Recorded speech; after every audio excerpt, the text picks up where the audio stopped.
இல்ல நீதிமன்றம் உண்மையிலேயே இந்த வழக்கை ஒரு கருணை உள்ளத்தோடு அணுகுகிறது என்றுதான் நான் புரிந்து கொள்கிறேன்.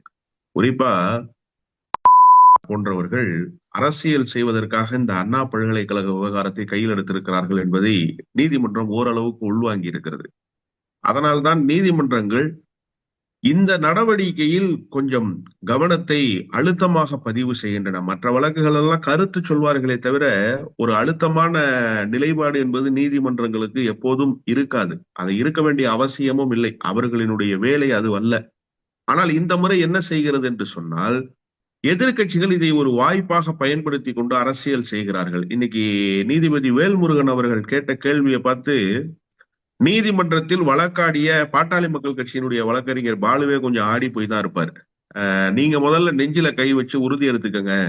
பெண்களுக்கு எதிரான வன்கொடுமைகள் எல்லாம் நடக்காம நான் பாதுகாப்பாக இருப்பேன்னு சொல்லி அப்படின்னு நீதிபதிகள் கேட்டோம்னா அவர் என்ன நினைச்சிருப்பாருன்னு நான் யோசிச்சு பாக்குறேன். எத்தனை குடிசைகளை பாட்டாளி மக்கள் கட்சியின் சார்பில் கொளுத்தி இருப்பார்கள்.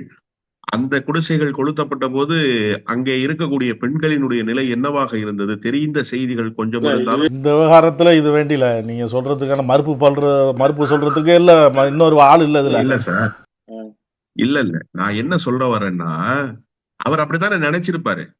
ஏன் திடீர்னு அவர்கிட்ட போய் இப்ப அவர் என்ன நினைச்சிருப்பாரு? பர்சனலா நெஞ்சில கையை வச்சு சொல்லுங்க, நீங்க பெண்களுக்கு குறிப்பிட்டு பாமகவை அவங்க சொல்லல, பொதுவா எதிர்கட்சிகளை சொல்லியிருப்பாரு நீதிபதி. வேல்முருகன் அவர்கள் நீதிபதி அவர்கள் யார பார்த்து கேட்டாரு நெஞ்சில கையை வச்சு சொல்லுங்கன்னு?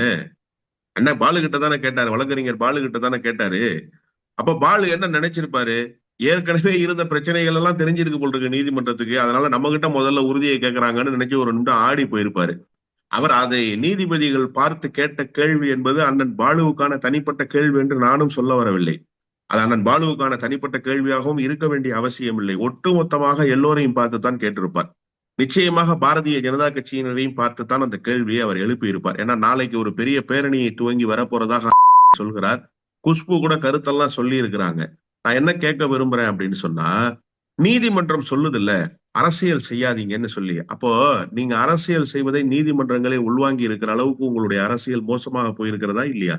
நீங்க சாட்டையை எடுத்து அடித்துக் கொள்கிற அரசியலாக இருக்கட்டும், இன்றைக்கு பாட்டாளி மக்கள் கட்சி நடத்துகிற போராட்டமாக இருக்கட்டும், யார் அந்த சார்ன்னு கேட்டு போராட்டம் செய்கிற அதிமுகவுடைய அரசியலாக சார், குற்றவாளி 3 மணி நேரத்துல கைது செய்யப்பட்டார் சார்.